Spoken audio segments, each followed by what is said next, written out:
So have you seen the benefits then in terms of your results that are coming out? Do you, compared to previous years when you didn't have something like Zwift?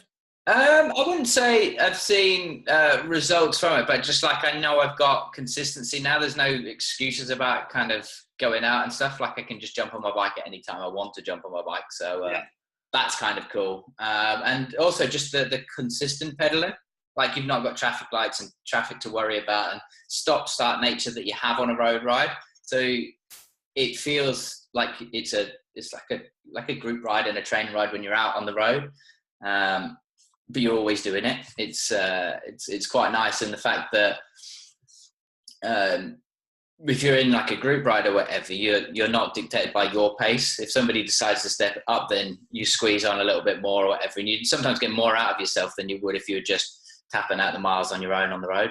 Yeah. So, I mean, I run cycle sort of specific gyms here in the UK, and that's one thing that we start doing when we bring people indoors is we try and tell them very much like if you start concentrating on yourself as opposed to being dictated by somebody else, then you're going to have better performance because you're actually going to train to your specific levels. Yeah. And I think the way power has started to be utilized within turbos and technology and indoor technology, it's becoming a lot easier to see that.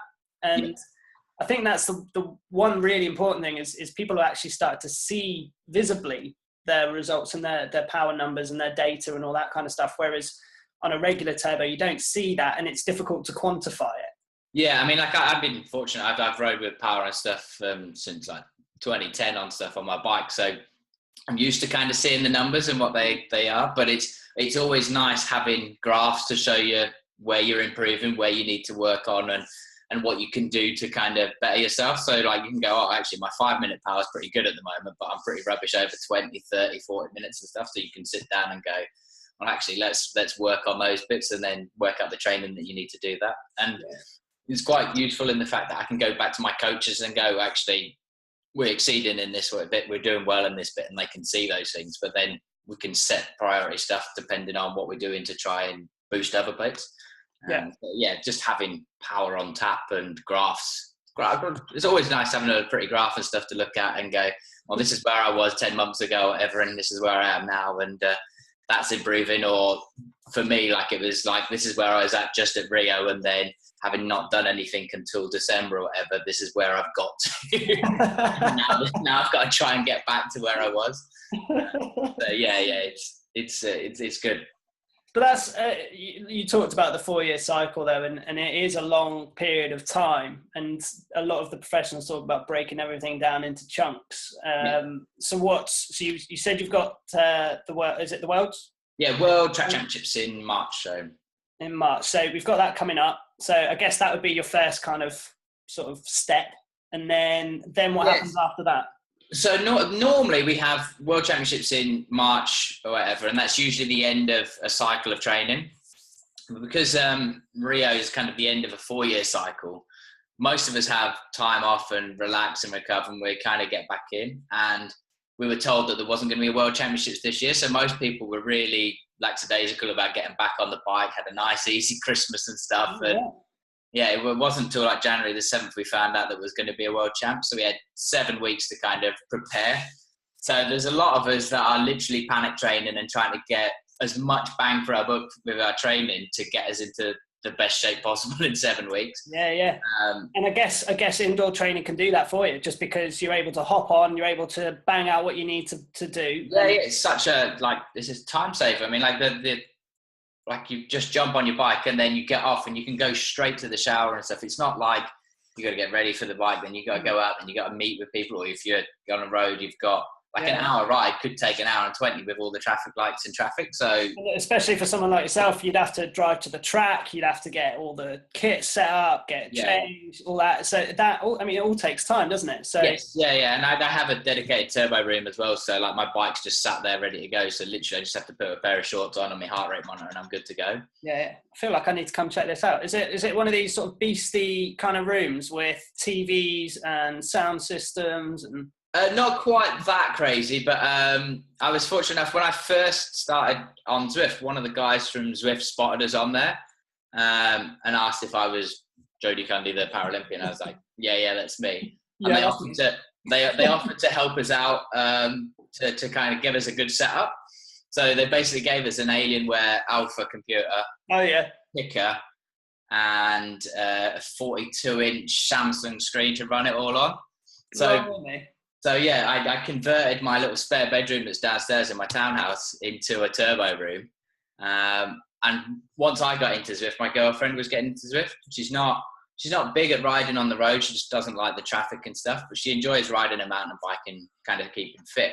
And she's discovered Zwift and she loved it that much. So we ended up buying a Neo as well. So we have 2 TVs down there, 2 turbos set up side by side. And it's a proper little training room now. Couples that train together stay together, I've heard. Yeah. She doesn't like to do everything that I do, but like she's happy if she gets a good half hour to an hour in every day, and that keeps her motivated to keep going. Well, I guess that's a whole nother story. I guess is people that in my gym. The reason why people come to see me in my gym with the indoor kit is because they're petrified of riding outdoors. Especially with the UK, it's becoming busier. That even the quieter roads are quite busy, and tractors and all that kind of stuff. And they just want somewhere to go where they can actually get their performance kind of training in without any disruption. Yeah. And so people like your girlfriend, who probably not necessarily into cycling, but kind of go, oh, I'll give that a go. To be fair, she didn't really know much about cycling until she met me. So she's been probably in the deep end with learning everything about cycling. Yeah. But yeah, she has no... She wants to do more on the road, but she wants to go to somewhere we're in the middle of the country away from all the traffic so she can enjoy it, or go over to Mallorca where cars and stuff just treat you a little bit more like cyclists rather than just like meat on the road that you can just knock out of the way. Yeah. So Zwift has been an absolute godsend for us. Like she's clocked up more miles on there than she's ever done on a bike. So yeah, she's even signed up to do London to Paris for a charity this year because she knows she can get fit doing Zwift. Like I'm gonna have to go out on the road with her and teach her some of the ways of minding potholes and what it's like to be in a group and stuff for all those kind of things. But she's going to have the fitness to be able to do it, which is the important part when you're doing a thing like that, because you can enjoy the scenery, you can enjoy the ride, you can enjoy the camaraderie of doing a group ride like that. So yeah, to know that she can get 90% of the way to what she needs to do from just riding the turbo in my spare room, that's pretty special.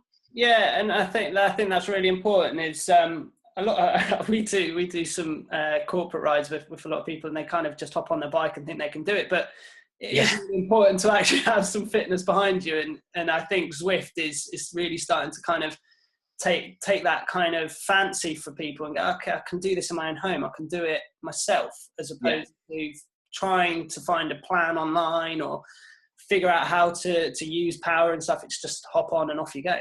Yeah, she feels like she's quite lucky with me because I kind of know most things about cycling, so I can point her in the right direction. But even with that, she's quite a fair with doing like the workout mode and stuff on Zwift, and just picking up it's like, oh, I want to learn how to do this, or I want to do some intervals of some sort. She knows how to set it up and stuff. So yeah, all those things she would have never thought of doing sort of pre-Zwift, but now she can jump on a bike, and she cancelled her gym membership and everything just to using it.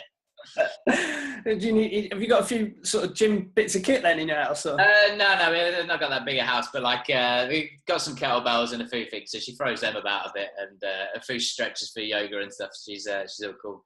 Fair play. No, that's awesome. That's I think is it's a really positive thing for cycling, is being able to open up to people that might not necessarily be able to or want to or know how to get into it. So that's awesome that you're kind of promoting that. But